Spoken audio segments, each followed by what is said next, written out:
A very good afternoon to all of you and welcome to the Sunset Safari. My name is Jamie and this afternoon Manu is on camera with me. And I just want to stop and have a look at this Impala. Apologies, I'll explain everything about this whole live safari deal in a second. Just want to have a look at this Impala. There's something odd about its behavior. It's looking very restless and very unhappy. And I just want to try and work out exactly why. Because this is the favorite lugger of the Angama lions. Right, but you are on a live safari here from the Masai Mara in Kenya. At some point in the not too distant future, we will be going back across to South Africa as well. And we'll be taking you on a journey between the two countries. And as I said, we're here in the Masai Mara this afternoon. Manu is on camera with me. And we've actually got a very special guest. Because today, we've got... Sorry, Manu, that was not Manu's fault. That was my fault. Today we've got a very special guest in the form of Faith, who is the newest member of our final control team. Oh, if you would like to ask any questions, you can send them through on #SafariLive on Twitter. We'd love to hear from you. Questions, comments, jokes, puns. I'm open to puns. Today, of course, we are celebrating the rhinoceros. So my plan for the afternoon is to go off in search of a rhinoceros, to try and see exactly where they might be. There's one that hangs around Olololo Gate, and I'm excited to go and find it. Of course, that is the wonderful thing about being here out in the Masai Mara. Speaking of big and grey things, I'm not in fact referring to Steph at all, but I am talking about the animal that he is on foot with.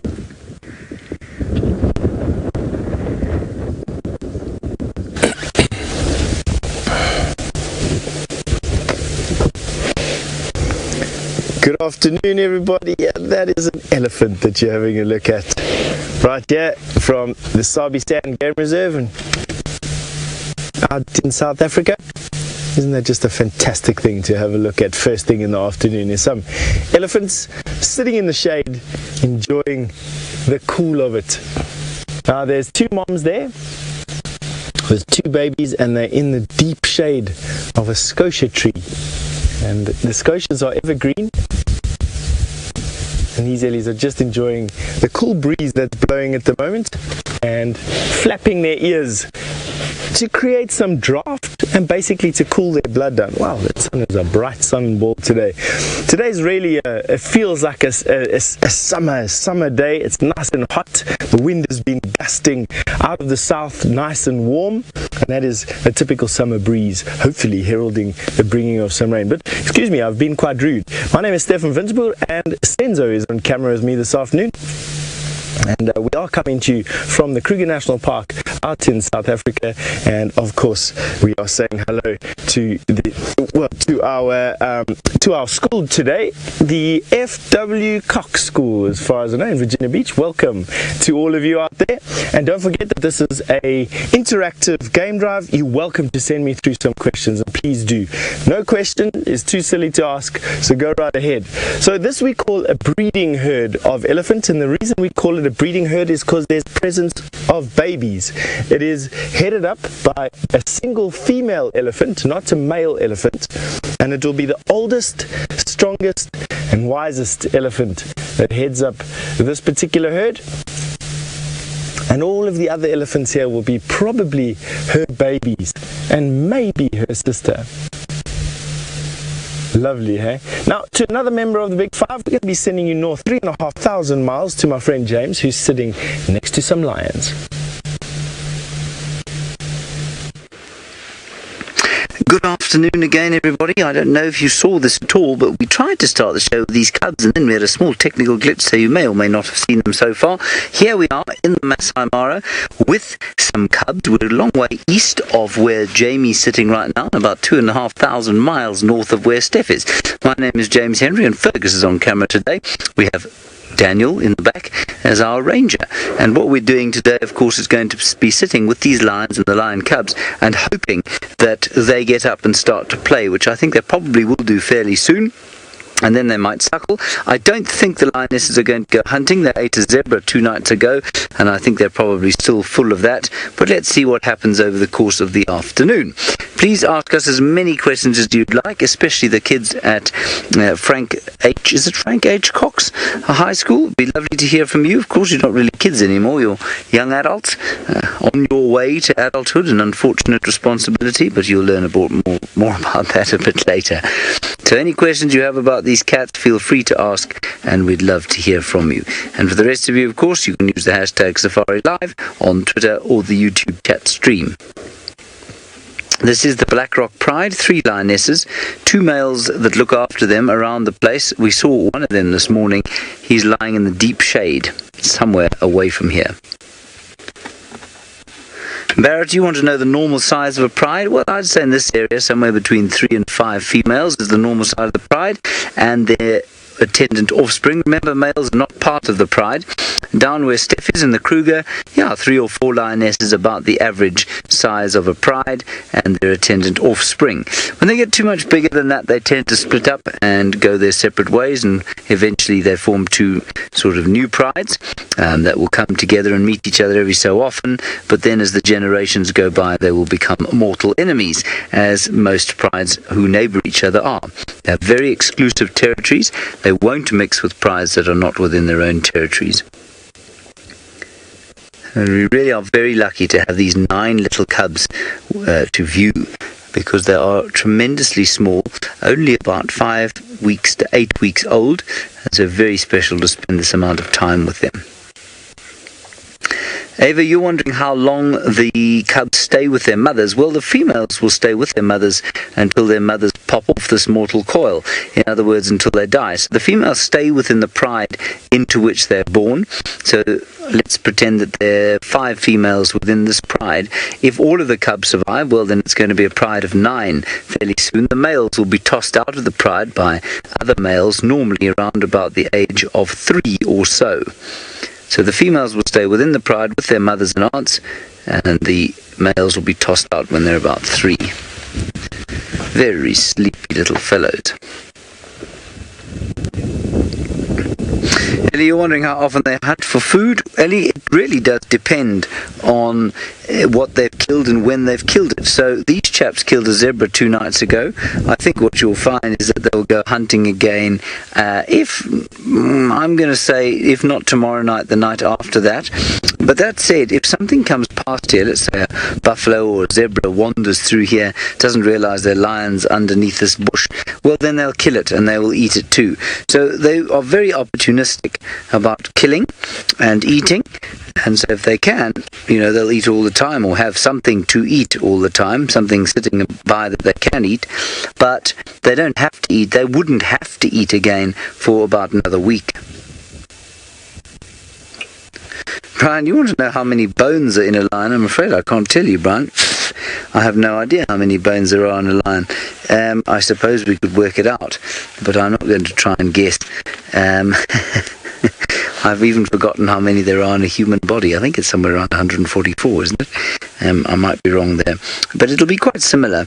Interestingly, most mammals have a similar number of bones in the body. Some have fused to form different kinds of bones, but each kind of bone that's in a lion, you'll find it's kind of equivalent in a human being. But I've naturally forgotten how many bones exactly there are in a lion, or I don't think I ever knew that, but how many there are in a human being, I never really knew that. 206 bones in a human being, I've been told by the final control. 206 bones, and so in a lion I'm going to say plus minus 206. Can you believe the number? And apparently there are even more in a lion, 260. Amazing what the internet can tell you these days. 260 bones in a lion, 206 in a human being. Now I probably won't forget that because they've got the same digits in them. Okay, 206 and 260, that's great information. So you'll find that a lion's probably got extra vertebra in the tail and of course in the back. And then while I work out where the rest of the bones might fit, we're going to send you back back to South Africa and Steph. I think he's got something very large, and I suspect in the heat there it'll hopefully be heading towards some water. Elephants are some of the most dangerous animals out here in the bush, and it's a very good idea not to get in front of them and to watch elephants' body language all the time. So you want to watch the bigger elephants. You don't worry too much about the smaller ones, but the bigger ones, like this female just here, you want to see if she lifts up her head and stops flapping her ears. A lot of people think that when an elephant flaps her ears, and it means that they're cross, but it actually is just to cool them down. All their blood in their body goes through their ears in a very short space of time, and it can cool their blood down to a point which lets them walk around in the hot African sun like they're doing now. Otherwise, big animals like this would be confined to the shade until it got a bit cooler. But she's now moving off. She's very relaxed with this youngster. Let's go forward a little bit more and see if we can get a little bit closer and have another look at what they're doing. Now, elephants feed with their trunk. They pick up bits and pieces of plant material with their trunk and then put it into their mouth. And a trunk is a funny appendage. A trunk is basically the extension of the nose and the top lip. And it is the most amazing organ on an elephant. Without the use of their trunk, their ears, or their feet, an elephant wouldn't survive. And look at those beautiful feet. They've got the weirdest feet. Always looks like their back legs always look like they got baggy pajamas on. Baggy grey pajamas. The young elephant here next to us couldn't quite pull out the branch with its trunk, and so it's got the whole tree in its mouth. Have a look there. It wasn't strong enough to pull out the tree. It's now just biting off pieces of branch at mouth level. This time of the year, about 80% of their diet is made up of woody species of plants. So not grass, but bark, branches, leaves, roots, tubers and bulbs. And just have a look at how dexterous that trunk is.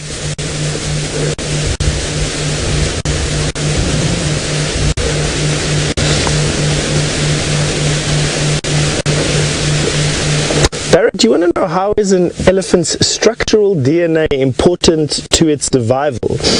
Well, I'd like to say that elephants are, next to leopard, one of the most adaptable animals on the face of the planet. Certainly in Africa that's the case. And without its DNA allowing it to adapt very quickly, and I'm talking about within a couple of generations, and that is incredibly quickly by any species' account. Elephants can adapt to life in the forest. They live in thick forests, in jungle in fact, all the way out to deserts. One of the very, very few animals that occurs in that range of habitats. And it's because their bodies can adapt so well. They can get longer legs in sandier areas. They can get smaller, shorter, straighter tusks in areas with large bush. They can develop big bodies with big mass and big muscles when there's not a lot of grass but a lot of big trees that require strength to push them down. They can develop stronger hips to stand on their back legs, to reach up into taller trees. Smaller ears to cope with a more humid environment. There is just an endless sort of mix of elephants, and they can do this all within a couple of generations from one another. And like I said, that is truly remarkable. It usually takes many generations before you get something like that right. And in an elephant's case, that isn't true. Here's this one. In profile, have a look at the forehead, and you'll notice that the forehead is round. That is a male elephant.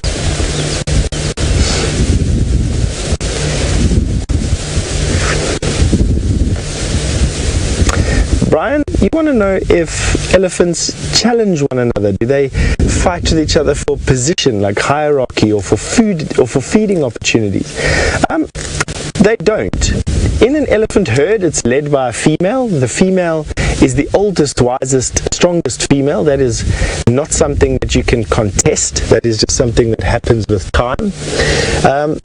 So in a herd, there's no competition. You sometimes find elephant calves getting a bit boisterous over a tasty morsel, but females hardly ever fight over anything like resources. Male elephants, on the other hand, are very different. Male elephants will joust with each other for the attentions of a female in an effort to prove to that female that they're fit and they're strong. And that in turn means that they are going to potentially sire very fit and strong offspring. And so females are programmed to respond to fit and strong males, and they prove that strength and virility by jousting with one another. And elephants of the same size will wrestle with each other, and sometimes even unto death, to get it right. So in an elephant herd, no.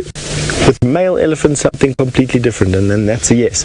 We're going to forward a little bit. These Ellies have moved on now, and let's see if we can get into a better position once again. They can cover up to 50 miles in a day. These elephants don't need to do that because there's, relatively speaking, a lot of water and food around, but they can move some incredible distances. This one here is youngster getting a little bit insecure. Now we are in the herd, so to say, right where we are, surrounded by elephant. We've got elephant in a greater than 180-degree arc around us.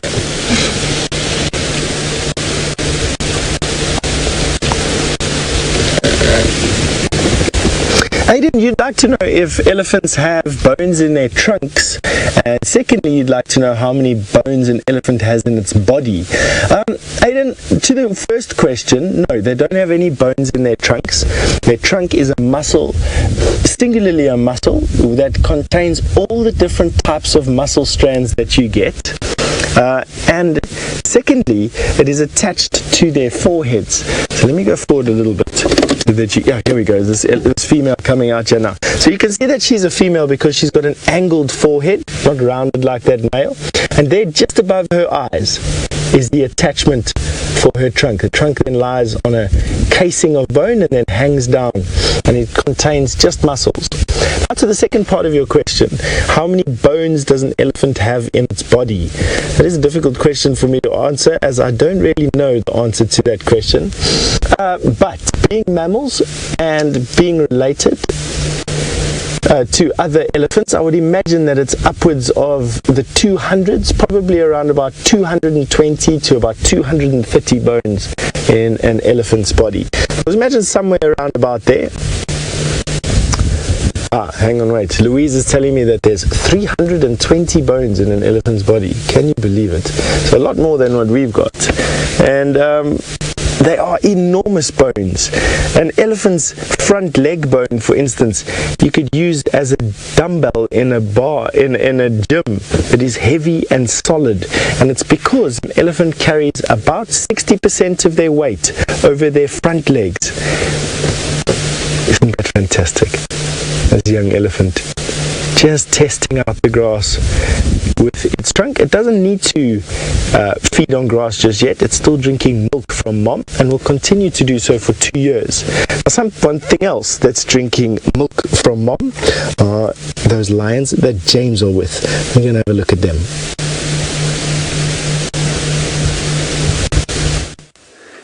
There we have the lions, and they are drinking milk. Well, just the one little one is drinking. The rest of them are sleeping, and we just had a very strong gust of wind blow through here, and it's kind of woken everyone up a little bit. Dust blowing into the face and the nose can do that sort of thing, but something's actually just walked past here, and it's just going over the horizon in a rather sort of quintessentially beautiful African scene there. A huge giraffe just came walking past. The lions didn't notice him, he didn't notice the lions. We noticed them both, and now the giraffe is heading off into the distance. Isn't that nice? You can see a bit of cloud building there. I don't think it's going to rain. Daniel, our ranger, thinks it's going to rain. So maybe it will. Who knows? But he seems to be staring off into the distance, considering the difficulties of giraffe life here in the Masai Mara. Now, Crispy Chippy, you're wondering if lions eat hyenas. It's actually something they probably don't eat. They normally eat just about anything, but they don't seem to enjoy the flesh of hyenas. I've seen them kill hyenas before, but I have never seen them eat hyenas. Hyenas eat other hyenas, interestingly, if they kill them. Sometimes, not all the time. I have seen lions eating other lions quite frequently, but I haven't seen a lion eating a hyena. I'm sure it does happen from time to time, because a lion is not very fussy about what it eats. They eat a huge amount of or a huge number of different things. Many of them, what we would consider completely rancid, disgusting things, and we wouldn't think about eating them. You can see a hot day like this, I'm going to say it's probably about 86 degrees or so Fahrenheit. Clark, you want to know if I've ever been attacked or charged by an animal while I'm on safari? Clark, yes, I used to be 6'4" and I'm now 5'8", so you know that the trials and tribulations of being a safari guide have knocked some 6 inches off my height. Sorry, it's 10 inches. No, I'm being facetious. 8 inches, I mean. Clark, I have been charged from time to time by various creatures. Normally, when I've got too close and I've made the animal feel threatened. Normally, Clark, animals will move away when they feel threatened. And we as human beings, especially on foot, threaten animals. We make them feel afraid because they see us as predators, and so normally then they will walk away and move away from us unless we get so close that the animals feel cornered, and if they feel cornered then they will turn around and attack. So yes, I've been charged once or twice by buffalo and elephant, 1 or 2 times by lions, and sometimes by leopards. It doesn't happen very often, and almost always it's been because I have been insensitive to the needs of the animals that I've been looking at or trying to track or trying to find. And so it's very important you understand. A lot of people will tell you that being a guide or being a ranger out here is very dangerous because they want to come across as being big and tough and manly and, braver than everyone else. But in actual fact, doing the job that I do is much more about a sensitivity to the creatures that you look at. That is a tremendously powerful animal you're looking at. She could kill you with one swat of her front paw, but she doesn't want to. And so to provoke her into wanting to, you've really got to do something pretty stupid most of the time. Of course, sometimes we may have accidents, we make mistakes, so we get into animal spaces, and they don't like that. But by and large, if you're careful and you respect animals, especially like the ones that Jamie's going to show you now, you would be absolutely fine. Let's head across to Jamie for an animal that most people fear, but that is actually normally very kind to us.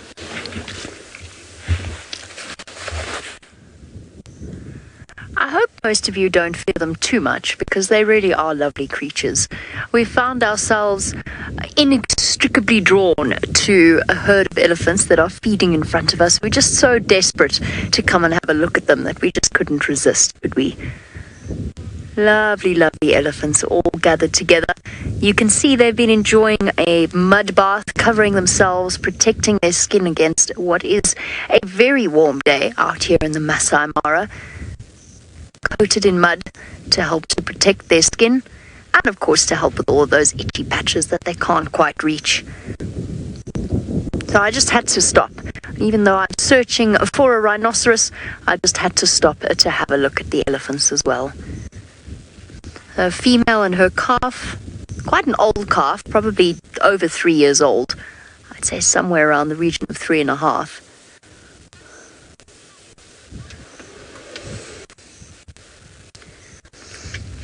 Lovely question coming through from Hallie.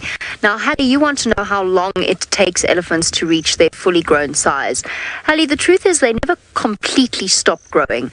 But for the females at around about 20 or so, their growth really slows down. So if you picture an elephant's growth as a graph, and it's sort of dictated by how old they are. They grow very, very fast in their first few years, and then it slows down and the curve sort of evens out until the growth is barely noticeable. Once they reach sexual maturity, that's when when their growth really starts to slow down. So they grow rapidly for their first few years and then slowly after that. And of course, their tusks continue to grow throughout their lives. And what's amazing here is just how much longer the tusks are on the females in Kenya than they are in South Africa. And I'm convinced it at least partially has something to do with the softness of the food that they eat here. They eat grass, and of course the elephants in South Africa eat grass as well, but because the grass is green here and there's more of it for a longer period of time, I think that the elephants here eat less in the way of bark and branches.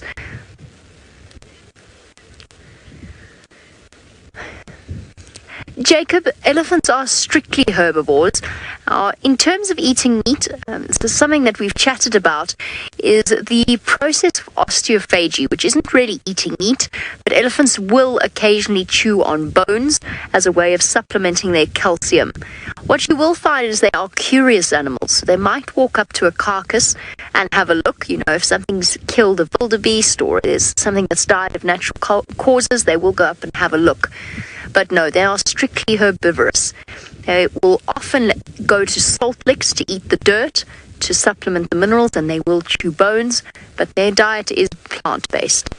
There are quite a few herbivore animals out here that do eat meat, though. Not enough for them to be considered to be omnivores, but enough that it's something interesting about them. So something like a warthog, which I saw earlier, but I think they've scuttled off.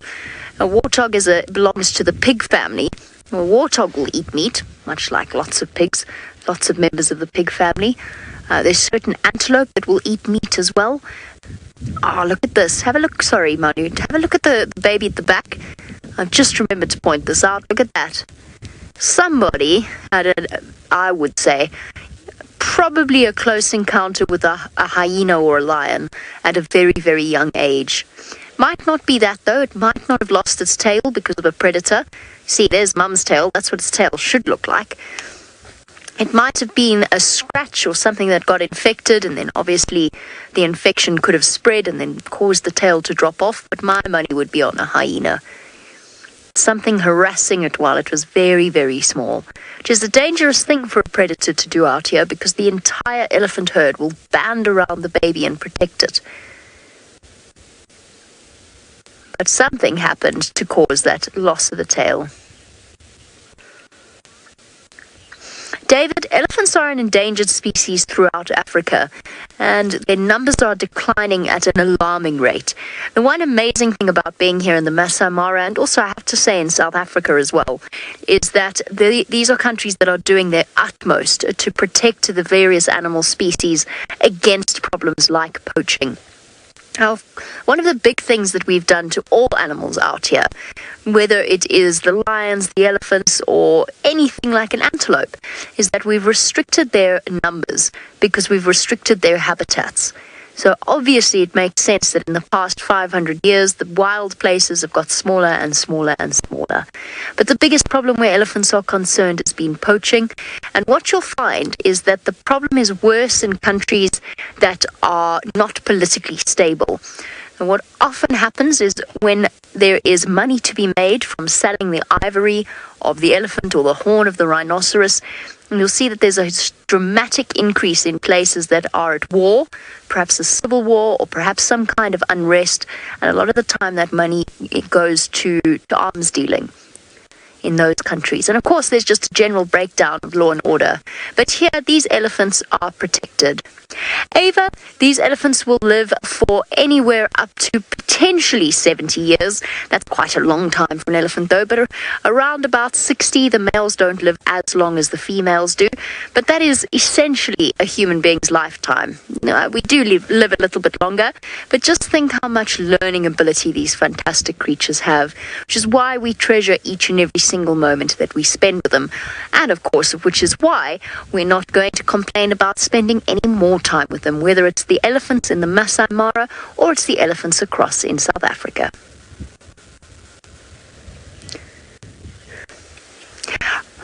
All right, one last look at the elephant and then off you go. We've got an elephant right behind us. Come and have a look at this. She's just come to have a sniff at our vehicle. That's how close she is. A huge elephant. That's probably the matriarch right there. And testimony to how relaxed these animals are, and that she allows us close with her family, including all these babies around, and without so much as a trumpet. This little youngster, he's busy practicing stripping the bark off of a branch with his teeth. They don't only just crunch through it, quite often they just want the sugary taste from the bark, and will roll the stump between their molars and strip it of some bark. And he's been toying with that, having watched his mom do it very efficiently. You can see they're using it, and you'll see it come out the one side. The older elephant comes out like it's okay, I'm not making fun of you. They're quite sensitive things, elephants. I think they know when you're making a bit of fun of them.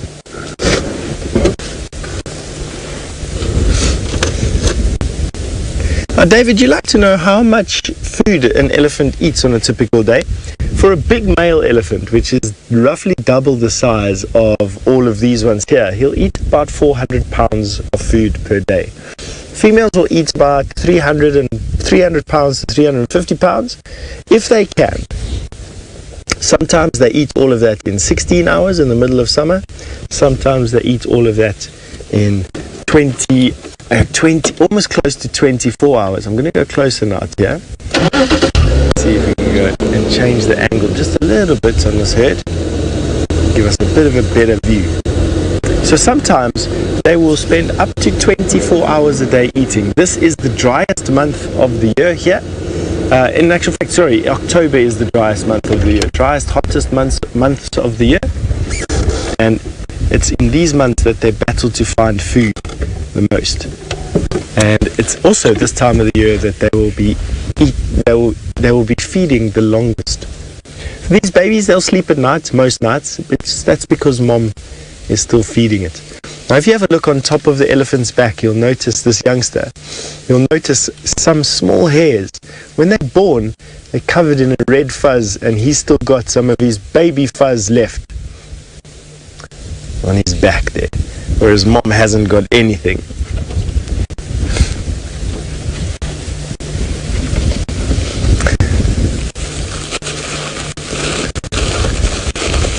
Clark, you've asked two very different questions from one another. You've asked, what is an elephant's closest living relative? And then you've asked me, do they have any symbiotic relationships with other animals? Now, that's a very important question. I'm going to answer that one first. Elephants are known as keystone species. Without elephant, oh no, big boy, what are you doing? You're charging me. Okay, I'm scared. Sufficiently scared. You're a very brave boy. Elephants are known as keystone species. Without elephant in an environment, the environment is imbalanced and unhealthy and requires intervention. And so I would argue that the environment is in symbiosis with an elephant. And there are a few animals like that. Hippos are one, fig trees and fig wasps are another.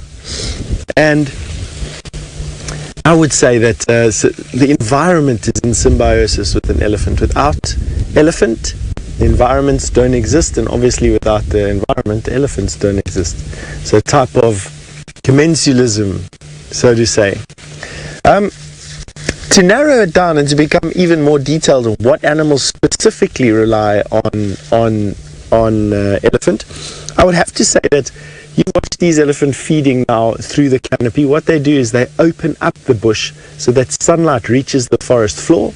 They open up the bush and break down trees, which allow a higher water content to come to the surface and therefore benefit grasses. And so without elephant, you're finding the bush becomes too thickety. Grass doesn't really it's not good for grasses that enjoy sunlight, or at least dappled sunlight. Or thorn trees proliferate.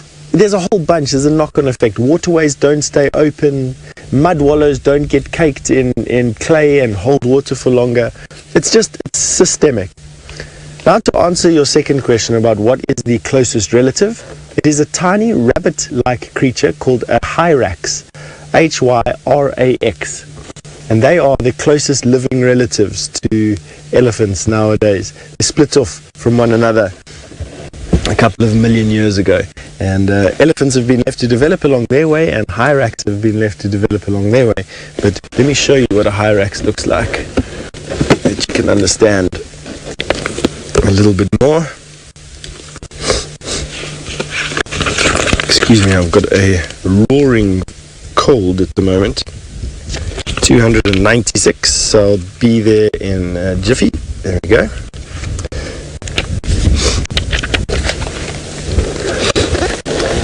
So that is a rock hyrax, and that is the closest living relative to an elephant. How bizarre is that? Now, on that note, I'm going to send you all the way north to my friend James, and see you soon. We have left our lions, and we're now going to show you one or two other things that are living here in the Masai Mara. I'm trying to find a road that goes down to a beautiful little river. Please excuse the wind. It is now starting to howl for some reason. It does blow quite a lot in this area. The first thing we'll have a look at are some zebras, and these particular zebras are known as grass zebras. There we are. Why this wind has suddenly come up. Anyway, there is a Grant's zebra. He's staring at you, wondering why on earth you're looking at him as he goes about his daily business, but there it is. You can see the wind blowing his tail, and a whole lot of them in the background. Then if we pan slowly to the left hand side, we've got one lonely impala, which I can't see anymore. There they are, just beyond the zebras there.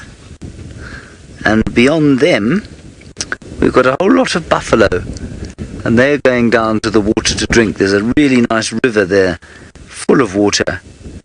And the buffalo are going down there to drink.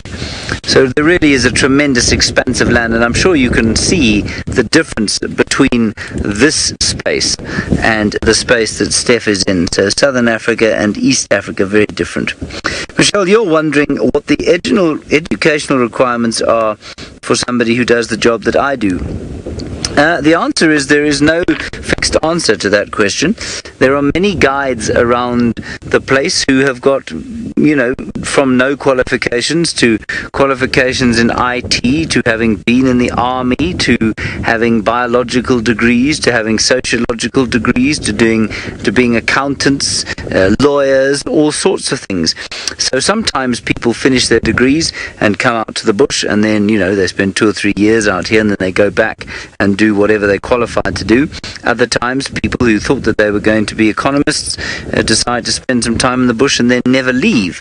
Some people have absolutely no qualifications at all, other than a real love of animals. And they start off, and then they get a guiding license, which isn't particularly difficult to do if you've got a quarter of a brain. And you can do that in various parts in East Africa and down in South Africa. So it really just does depend on what you want to do, and what your educational bent is, and how your mind works, and what works best for you. So there's no fixed way to do it. I'm just trying to think, of the people who work for Wild Earth. Jamie, for example, is a lawyer. She did a law degree.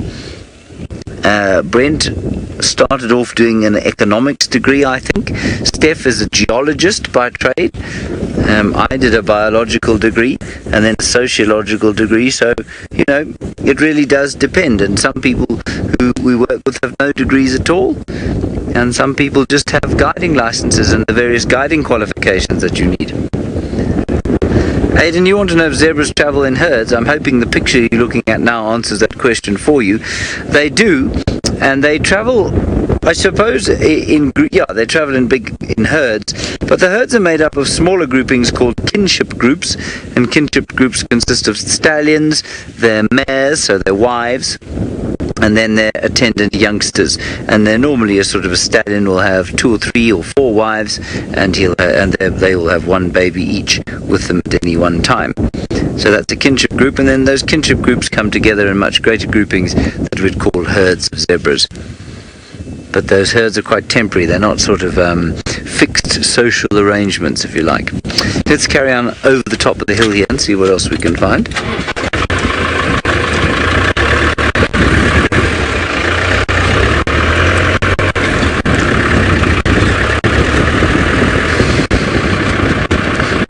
Yeah, Aidan, that's quite an interesting question. You say, do the herds of animals here mix without conflict?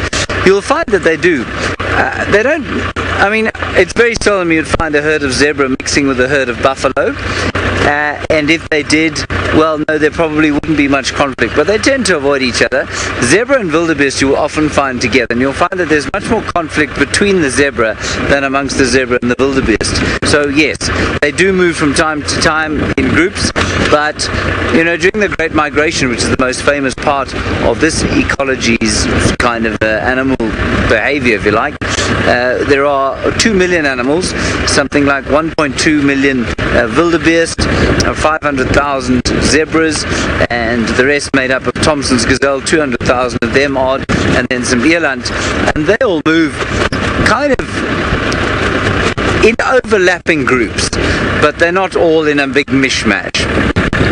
Then we've got some topi up ahead, but we're going to head across to Jamie and find out what she's got, and I'll tell you about the topi a little bit later.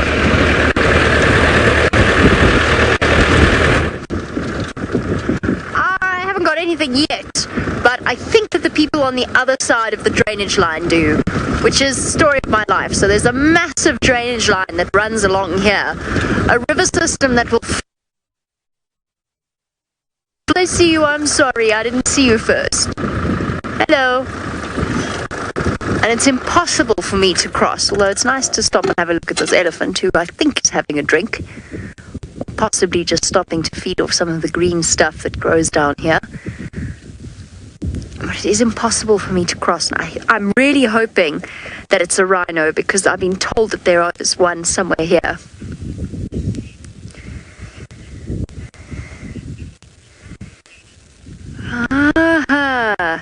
Very, very... Aidan, I've wondered the same things many, many, many times myself.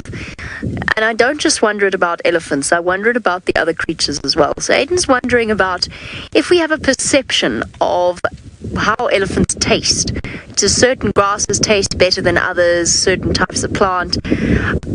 To a degree, yes, we do. We know they love sugar. We know that they love fructose, in particular fruit, oranges, any kind of fruit like that, an elephant will go for. Marulas. When it is marula fruiting season in South Africa, the elephants spend a huge amount of their time eating marula fruits. So we know that that is particularly appealing to them.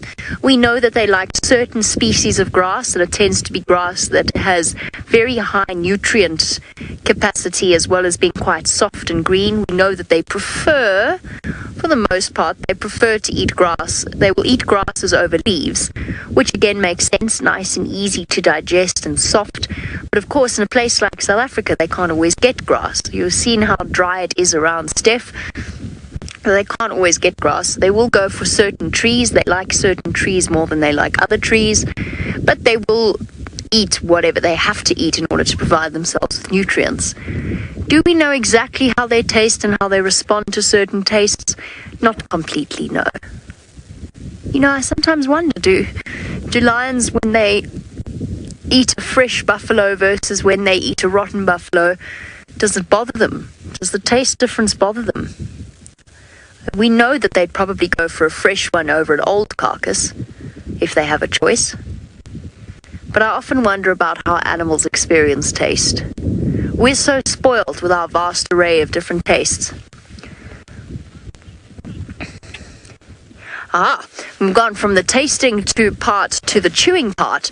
From Aidan once again, elephants do have teeth. Their tusks are actually modified teeth, and those are permanent, and those will grow for the rest of their lives. But what is really truly fascinating is the structure of their teeth at the back. So what they have is they have 4 molars, 2 on the top, 2 on the bottom, that move through a conveyor belt-like system. So essentially are replaced 6 times. Well, they have 6 sets, so they're replaced 5 times for the duration of their life.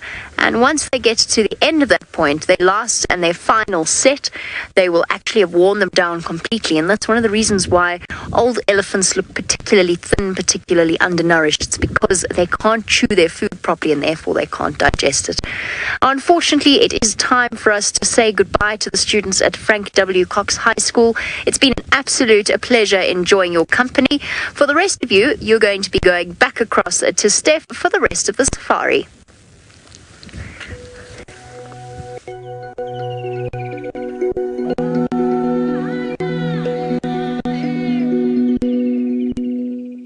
Leather, you know, like thumbing a nice car seat or a comfortable pair of shoes.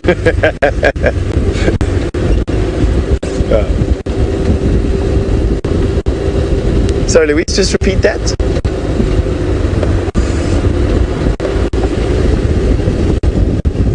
Excuse me, sorry, I didn't know that I was live. I was just busy laughing at myself about rubbing my head and how it feels like a comfortable pair of shoes or like an old car seat, and it's just nice and comforting from time to time. We're going to go through a bit of a signal dip here. Don't worry, don't go anywhere. It is for the briefest of time. It on the screen, my voice might disappear, but all in all it should be okay from about now. And here we go, all done.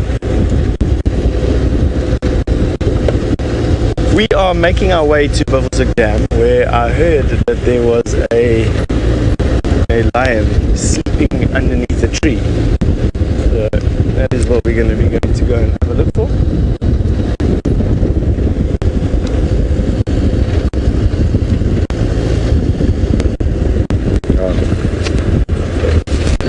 How does that work? Apparently my audio is very muffled and you can't hear what I'm saying, and I just think it's because we're driving a bit faster than usual. So there we go, all fixed. So let me just hold it like this and protect you from the wind. So we're going to be going off to Buffelshoek Dam, and we're going to go and look for some lion that we've seen there this morning. I'm hoping that it'll be one of the Nkuhumas and we can see what condition they're in and see if they managed to catch something last night. So that is my mission. They were in Torchwood at the end of drive, and they'll be pushed back this way by the Torchwood Pride, and so we're going to see what they got up to last night, if they managed to find some food. In the meantime, why don't we send you back to James, who's got some lions of his own.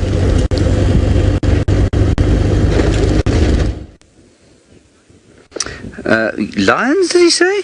No, we've got some zebra, and not only the zebra, then we also have some wonderful elephants. There they are. And just look at the extent of the space there. A herd of elephants, not elephants, a herd of zebra moving behind the elephants down towards the same, I think, waterhole where those buffalo were going. Really is very beautiful to watch, and you can just feel the breeze. It's very hot, but there's nice cool, quite cool sort of breeze blowing over us now.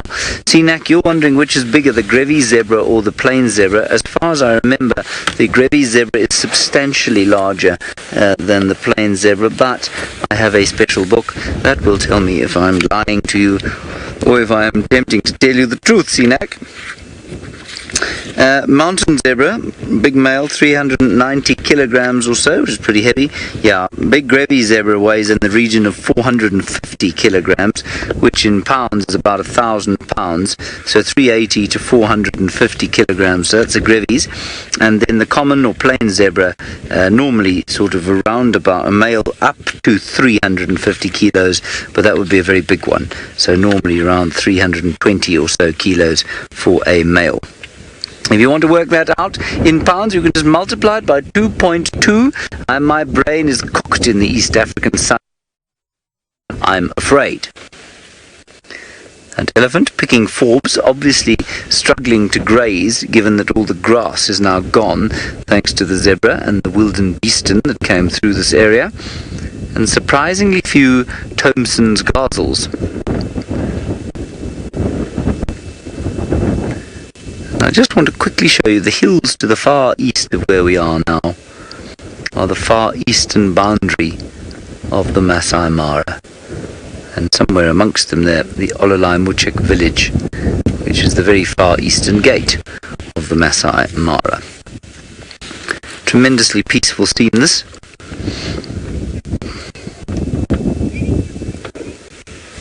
And Umkar, you're wondering if we get marula trees in the Masai Mara. I'm 99% sure that we do not get marula trees in the Masai Mara, but you'll be astounded to find out that I have got, well, another book that will tell me whether I'm lying to you again or whether I'm telling you the truth. We just need to head along to Sclerocarya, see if they are here.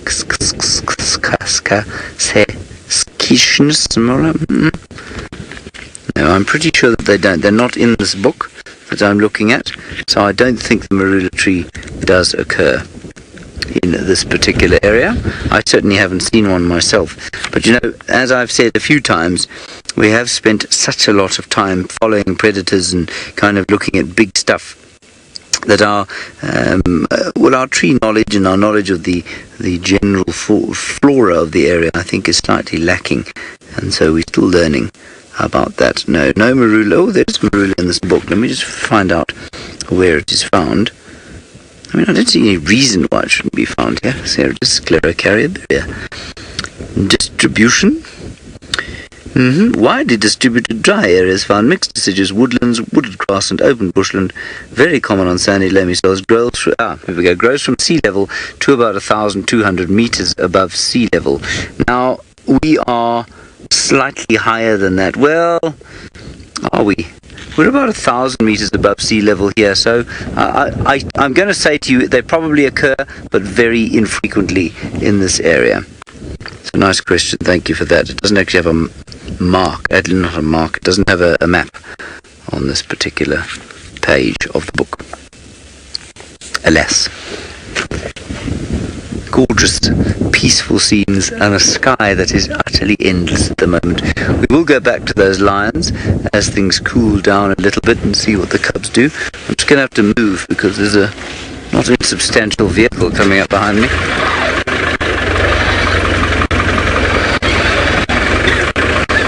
Yeah, I'm glad that you... Ooh.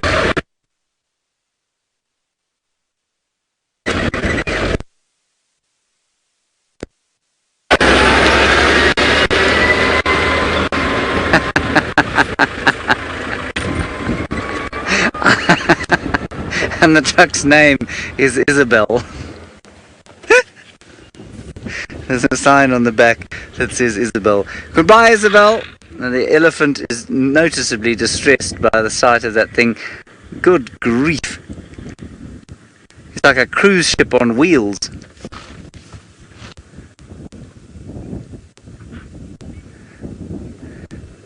Sinak, you want to know how big an elephant's eardrum is? Well, roughly the same size as a timpani that you might play in the Royal Philharmonic Orchestra. Sinak, I don't know. I'm going to guess, having looked at an elephant's skull, that it's probably about this big. I'd say an elephant's eardrum is probably around about that size, about the size of my head, width of my head.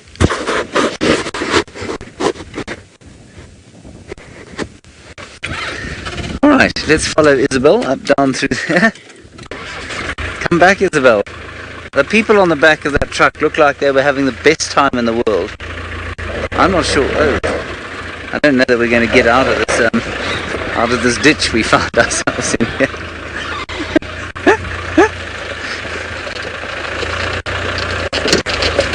You know, I pulled halfway off the road. It didn't help. We had to get all the way off. Yes. Exactly. Right, as Fergus says, we were like two ships passing in the Panama Canal. Let's head back down to South Africa. Steph has managed to find himself a cat. I bet it's lying very sleepily in the shade. We are in for a treat today, everyone. We've got the entire Nkuhuma Pride, it looks like, and they are static around Buffelshoek Dam. And we've got the tiny little babies with, have a look there. That is properly cool.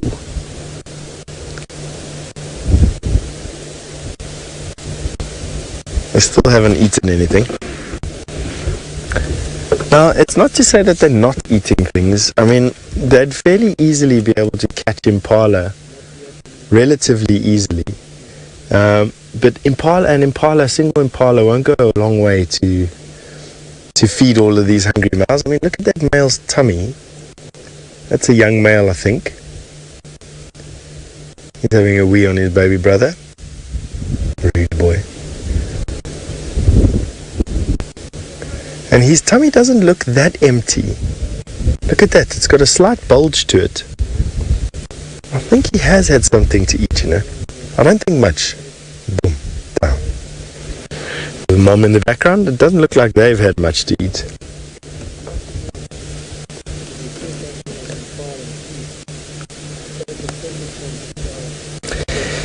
Crispy Chippy, you'd like to know how many cubs an adult lioness has? They can have anywhere from 1 to 6 cubs. The average is 2 to 4. With about a 70% mortality rate across the lion's entire African range. So in some areas more cubs survive than others, and that's because environments are harsher in some areas than others. Excuse me. In this particular area, I think that the average mortality rate over the period of a couple of years is probably close to 70%. But on a year-to-year basis, I think is slightly lower than that. Now, what kills cubs? Generally speaking, starvation or disease will kill cubs. With adults picking their own survival over the survival of their cubs, and that's because lions can give birth relatively quickly after a catastrophe has befallen them, and obviously for the benefit of the species, this particular species, lions, will choose survival of the fittest over survival of their babies, which is unlike primates, who will almost always try and save their babies above all else. Oh, they are cute. Now, I definitely think they've eaten something. The key would be to go and have a look at this male's tummy. Seanak, you'd like to know how long lion cubs suckle for? Well, Seanak, they'd start to eat meat at about 8 weeks. They will still suckle, though, up until 9 months, and it's not uncommon for them to suckle up to a year and a half. That's now male lion, obviously. And why I say the trick would be to see if they caught something, if his belly's full.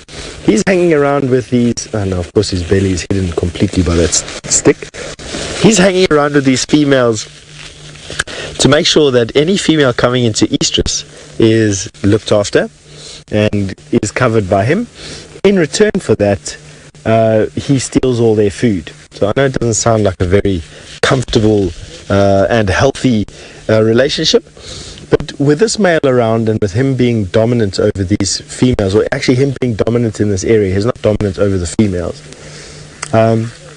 he provides a safety net basically for these cubs. If other males were allowed to enter into this environment, they would kill the cubs, hoping to bring the females into estrus and then covering them and siring their own offspring and their own genes into this area.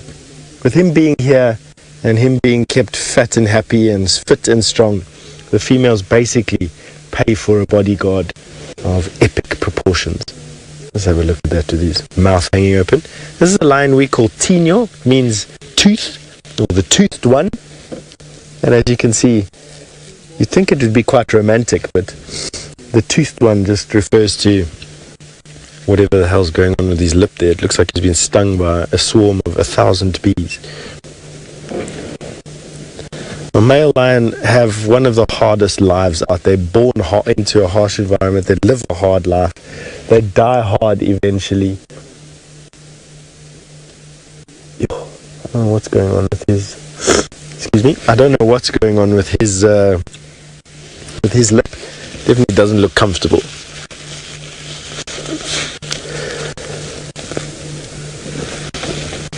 Umka, you'd like to know if a lioness will still suckle cubs if her own has died? Yes, they will. They they cooperatively nurse, they share nursing duties with one another. So any lactating mother will be able to suckle any cub and will do so. It's quite often the only thing that keeps cubs alive is the fact that mothers can share milk, or share the milk, the collective milk in the pride amongst all the babies that need it. And these little youngsters now can use every little bit of nutrition that they can muster. They're now part of the pride's movements per night.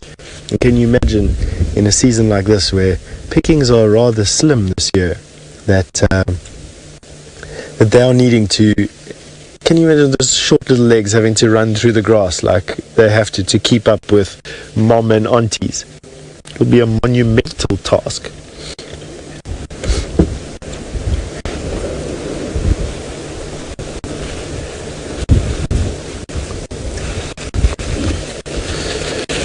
So James, you'd like to know if these cubs are moving full time with mom now? No, I don't think so. We found tracks of a lioness this morning, and very early heard lionesses roaring this morning. I think it was her. I think she'd been storing these cubs in the drainage line system around Gallagher, which is close to our camp is, and about 2.5 miles or so from here. And I think what happened is the pride hunted far yesterday into Torchwood.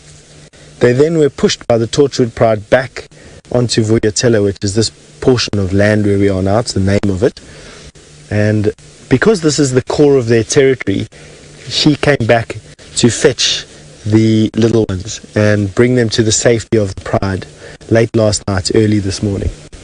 And it's just safer for these little ones here. And a 2-mile walk for these little babies is not too much of an effort now. So I think going forward, they're going to be spending more and more time with the adults and the rest of the pride. It's safer for them to do that. But to be honest with you, if the lions are going to need to move far, and I would imagine that in their current hunger state, they are going to need to move far, that they'd be left alone again. That's it. Let me just think about what I've just said. So in the dry season, lions tend to congregate around pans and dams. Them congregating around Buffelshoek Dam is a good idea. And you might find that they don't move from here and just start catching things that are coming down to drink. It's a very good lion tactic. In the dry season like this, animals need to drink and they come down to the pans to do so.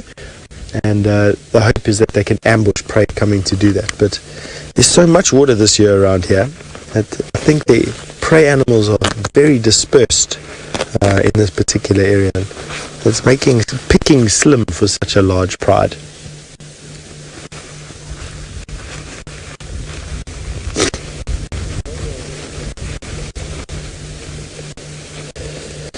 Sea Control, you'd like to know if males from the same coalition would ever kill each other's cubs. No, they wouldn't. And the reason for that is that the males in the same pride, the coalition males, are related to each other, and therefore their genes are part of the successful genes in that particular area. And even though they're not siring the cubs themselves, they would like their pride's genes in this particular pride, and it makes for a much deeper genetic pool, so to say, by not making it too specific. In other words, keep the pride's genes strong rather than an individual's genes strong. And in my opinion, at least anyway, you create a bit more of a robust nature. Excuse me going into a very nasally sound every now and again. It feels like I've got foot and mouth disease with the amount of fluid falling out of my face at the moment. I do not suggest we zoom out. Thank you. Blow my nose a little bit if you...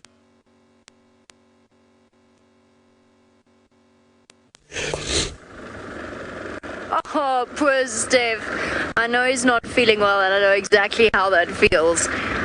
we've got exciting news, really exciting news. And you know that we've been trying to find that cheetah again to follow up on her little cubs, and unfortunately we haven't managed. We think she might have moved. But we have just got really, really exciting news that the guys have found the den site of a mother with tiny, tiny little lion cubs. Now, she's left the cubs, and obviously we're not going to hang out where she's keeping brand new cubs. But we are on a search for the lionesses themselves, because then at least we can figure out exactly which lionesses they are. And it looks like we might have found them. Our signal might be a bit shaky here, I don't know. I've never ever been down here in my life before. This is a new experience for me as well. But let's just have a look. Where's everybody looking? They've obviously spotted something. Come back. Manu's got it. I can't go back, Manu. The reverse is in the wrong. Woo! Let's not bang into the other car. Hi, guys. Stop, says Manu. Well spotted, Manu. Let's see what we've got here. I think we found our plan for... Oh, goodness gracious. Move forward a bit. Yes, I see that. Oh, well done, Manu. Hold on, everyone. I'm going to get a little... Okay. Let's not crash into a car. There we go. Oh, that is about as good as it's going to get, I think, folks. So there's one of our lionesses. And potentially the mother of cubs that are just a few days old. Now, the nice thing about where she's chosen for her den is that it's in the middle of this lugger or river system, which means that, no matter where we spot them from, we'll always be a very, very comfortable distance away from her. But I think what we'll do is we'll try and stick with them, or at least return here as it gets dark, because there's a very, very good chance that she's going to go back to those cubs and give them another feed. The younger they are, the shorter the time distances between the mother's visits. She's got to go back and suckle them regularly. They're tiny. They've got tiny, tiny little tummies, so they can't drink much milk.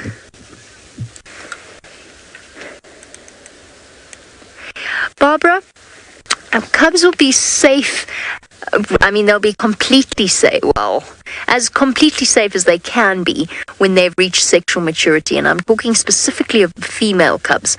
So Barbara's wondering about what age the cubs will be safe from a male takeover. There we go. Our lioness is up. Oh, girl.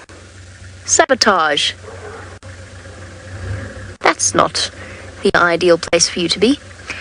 So Barbara is talking about pride takeovers and when the cubs will be safe. The females at around about 3 years old, which is when they will be experiencing their first estrous cycles, but actually potentially even earlier at around about 2.5 years old. Young males will never ever be safe from a pride takeover. Once they reach sexual maturity, of course, then they become competition to incoming males and they will have to move out, which is what happened with the young Nkuhuma male many years ago, but about 2 years ago when the Birmingham Boys took over. He didn't leave immediately, but he did leave relatively soon after the Birmingham Boys established themselves. Okay. Plan for the afternoon. I think we'll probably leave this area because these lionesses, it's hot. They're going to hang out here, and then we'll just cross fingers and go back to the den site as it starts to get dark, and hopefully our lovely lioness decides to go back there. As you can see, there's a few people who are really wanting to see these lions. We can't from our perspective, so I think let me try once more to reposition. I did want to try and get an idea of who they are, but I don't think...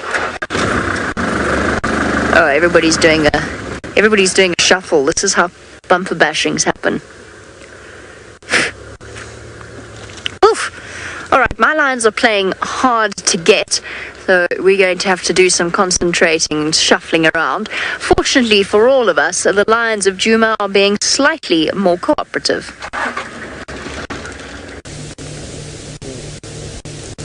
And welcome back to these very hot and bothered lions. Now, a little bit earlier in the show, we were talking about how elephants are able to keep their core body temperature down by having evolved these really big ears. which allow for the elephant to flap its ears and to put all its blood through its ears and to cool its blood down in an animal with a very large body size. Now that's the limiting factor which limits very fast or very energetic movement in animals that are big, is the fact that your body temperature and your muscles build up such a lot of metabolic heat. It takes a long time to cool your body down, and that really restricts large-bodied mammals from moving around very quickly through the heat of the day. Elephant have evolved the ears, lion have not.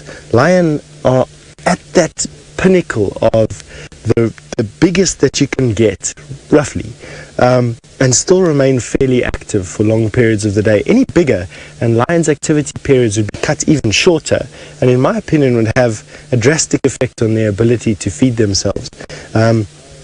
Lions are skating that ragged edge between being just too big and getting too hot in some environments and not being able to hunt the whole day, and being too small to really make use of the large-boned herbivores and their size and their bulk, which basically affords them a coat of armor. But this is the result of that, is the fact that for large portions of the day these animals must stay inactive.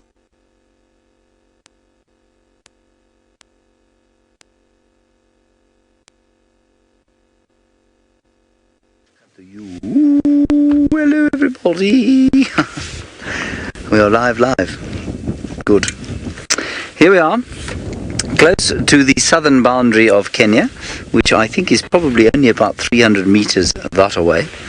And what we have is some remnants of the 2017 wildebeest and zebra migration. There they are, all together. See them? And they're right close to the Tanzanian border.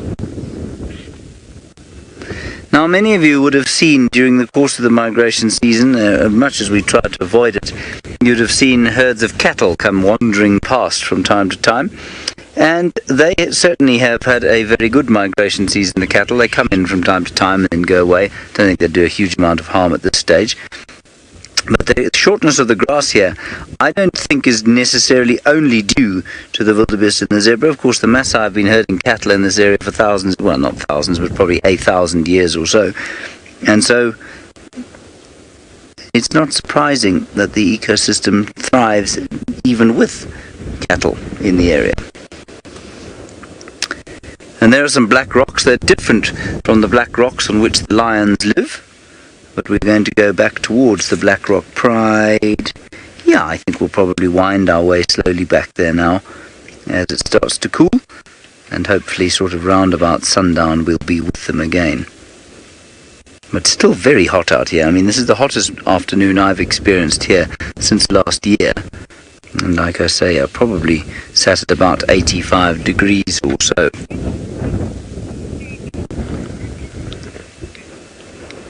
I think they do. There are some that will say not, and some that will actually give you a definite answer to this, and I'm not sure that you can use unless you collar every single one. You say, do some of the migrants become residents and stay here and then perhaps migrate the next year? I'm sure that they do, especially the zebra. I'm pretty sure that they would do that. The wildebeest, yeah, I reckon some of them stay. Why wouldn't they? You know, it's not like it gets freezing cold here and they've got to leave. There is plenty of food, especially after a good rainy year like this, and I wonder if that so-called loiter herd won't become much bigger after a year of rain like we've had here this year. So I'm going to say yes, some do. Now, why don't we just drift slowly down the road here? It's such a beautiful scene, this. I've never been this far south and this far to the east, and I have to say, I mean, it's always nice to explore a new area, but this is just really special. And I love a good hill, you see, and there are lots of lovely hills around here.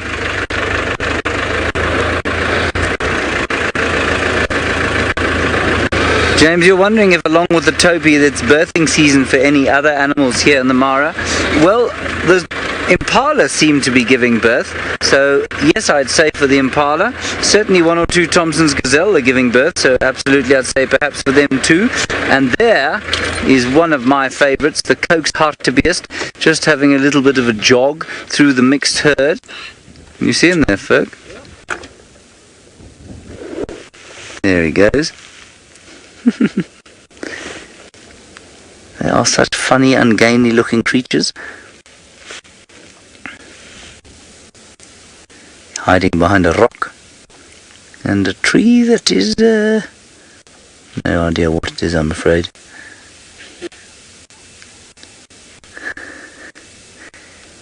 Oh, he's great.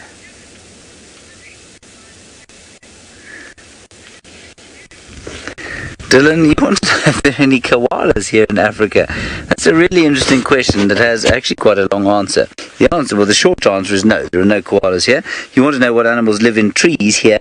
I guess the primates, the monkeys, the hyraxes. There is a species of hyrax that Steph was showing you earlier. They're called the tree hyrax, unsurprisingly. It lives in trees. Squirrels, we get, that live in trees here. Bats, of course, and monkeys, but we don't get koalas. Koalas are, of course, marsupials, and marsupials are only found in the New World, and I think there's one species, if I'm not mistaken, found, not in the New World, in Australia, in Australasia, and I think there's one species that's found in South America, but there are no African marsupials. And a marsupial, of course, is a mammal that gives birth to a very, very underdeveloped fetus that then climbs into the pouch where the nipples are, and it feeds in the pouch and lives inside the pouch until it's big enough to kind of be independent. And a kangaroo is a classic example, of course, of a marsupial. All the mammals in Africa are placental mammals. In other words, they function exactly the same as a human being functions, with internal development of the youngster and then birth. It's a really interesting question. So no marsupials here. And of course the koala, one of the laziest animals in the world, next to, rangers basically. Guides tend to be the laziest people in the world, but other than guides, koala renowned for being lazy because, of course, its the nutrients it derives from the gum trees it eats, very, very poor indeed.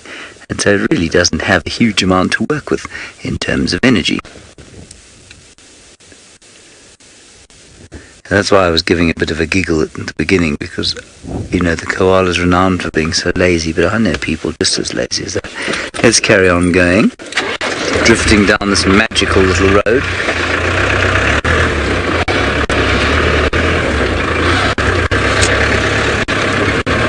The sun has been blinding today from the time it popped up over the horizon. Fergus and I have been shielding our sensitive eyes. What colour are your eyes, Fergus? They used to be blue, they're now red. Yes, they used to be blue, they are now red. You see, our sensitive blue eyes. We're going down into these lovely rock fields. They really are just spectacular. Until, of course, you come across a lion lurking behind one and you happen to be on foot.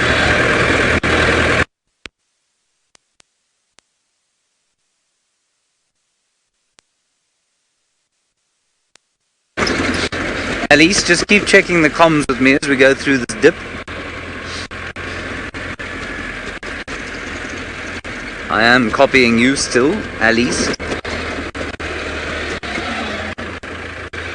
Yeah, now you see I've lost them now. Alice, see, next question we'll have to give again once I've got up over the top of this little hill. Give me 1 secondo.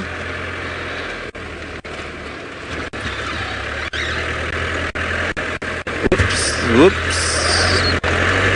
It's a wattled plover. I'm not going to stop for it. I just want to get up to the top of the hill here.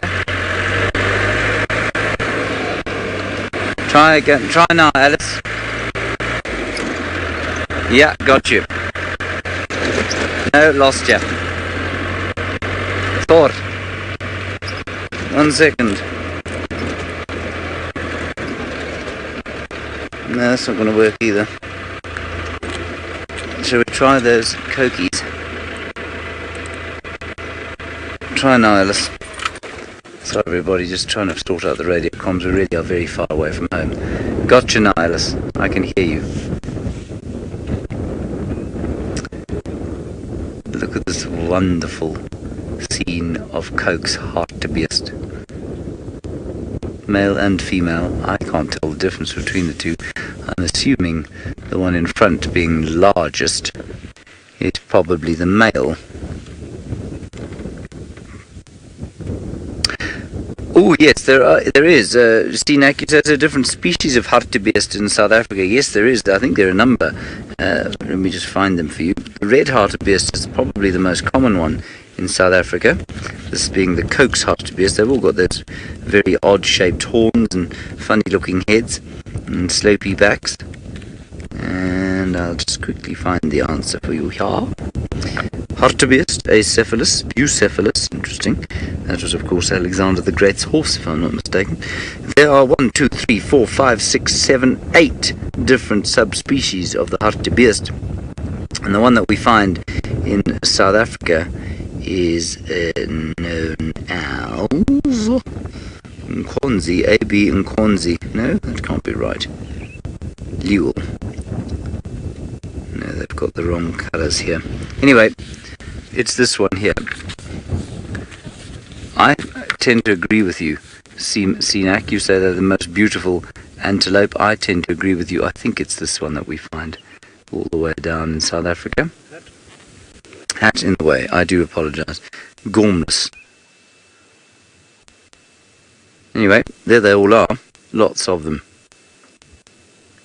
Unfortunately, they only give the Latin names here. They don't give the common ones. So it's difficult to say which one is exactly the one we get in South Africa. So I think it's the one at the top, but it might not be. I take it back. I'll have to do a little bit of reading of this, and then I'll let you know.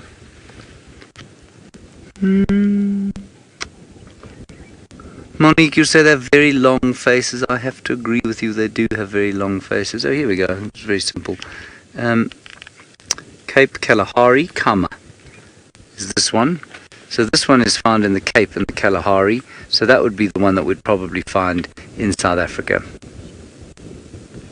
And then, of course, then there's the Liechtenstein's Hartebeest. Obviously, that was very stupid of me. That's the Nkonzi. That's this one. The Liechtenstein's is also found in South Africa. So those two there. Alrighty, we're going to move on from this great mystery of the Hartebeest, acephalus, bucephalus, and find out from Stefan Winterboer whether his lions are ever going to get up. I suspect not. Welcome back to these cute little cubs, and we've repositioned slightly, and they're starting to get a little bit more active, and the reason for that is there's a breeze that's starting to blow, and it's keeping everyone nice and cool, blowing away this heat build-up here. And just look at that pretty little cub. Could anything be cuter than a lion cub? I suppose your own child might be. Now they'd already be eating meat. They would be tolerated around carcasses at the moment in sort of a casual acceptance of the fact that they're still babies and they can do what they want, and they don't really take that much, and they put up quite a fight. They growl and they scream around carcasses, and they'll get their mouthful or two. They won't be tolerated around males. He'll give them a swift discipline and a swat about the head,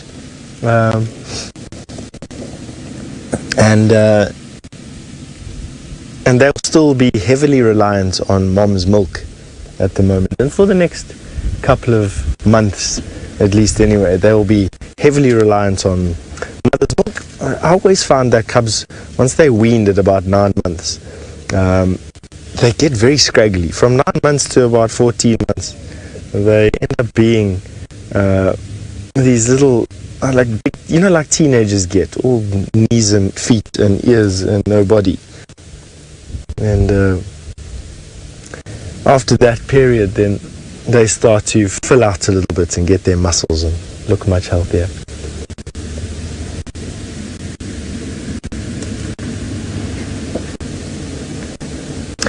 Now Francis, all the way from Israel, would like to know, would lionesses leave their cubs at a den site even if they're a couple of days old? Yes, she would. Lions prioritize their own survival. Adult lions prioritize their own survival above all else. And milk is a very is a very expensive, from a metabolic point of view, a very expensive substance to produce, and she will need to eat. Lions starve to death in about 2 weeks. They've got a very fast metabolism, and looking after a family of babies means that she's going to need to eat. And giving birth to altricial babies, meaning babies that are born blind and helpless like lions do, will require her to leave the cubs. They're not capable of following her for the first 8 weeks. They're born blind, virtually helpless. So she'll give birth. She, within a couple of hours to a couple of days, will have recovered enough to stand up and go and join her sisters for a meal, and will then come back and feed the babies at intervals. I once watched a lioness feed her babies just for 2 hours a day. Obviously I didn't know what she was doing at night, but it didn't seem like she had gone back to the den site at night. She'd hunt with her sisters in the late afternoon, early evening, and then when you'd find them, they'd all be together in the morning on a carcass, and then she'd walk in the middle of the day to go and feed her babies, and then leave them in a rocky area.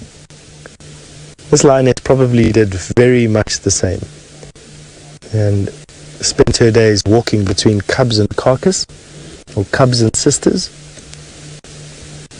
Now those periods are shorter. She'll fetch her cubs to kills, and we see that quite often, where the pride will make a kill, the lioness will eat, she will gain just enough to give her energy for the next day, and then she'll up and go fetch her babies and then return with the babies to finish eating if there's anything left. This little one is chewing a stick just now.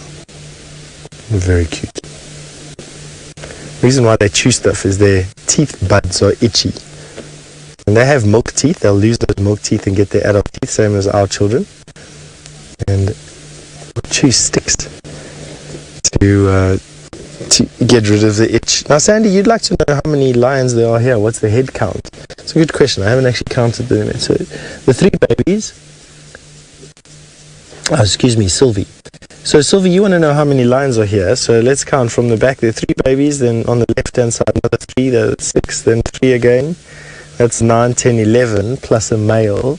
And then there's another youngster that we saw lying in the shade on the other side of the babies. So that's 12, plus a 13th one on the far back end of the lion lying in the shade. So in other words, in the drainage line behind them.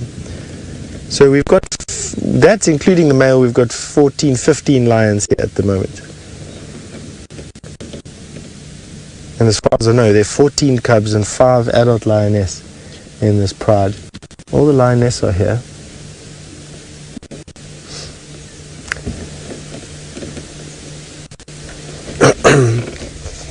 So Nelly, you've asked where the injured lioness is. I can only imagine that she's lying... I don't actually know. That's a good question. I would imagine that she's this lioness that's lying... No, that's the cub. I don't know. She could be lying off the edge, behind these babies somewhere.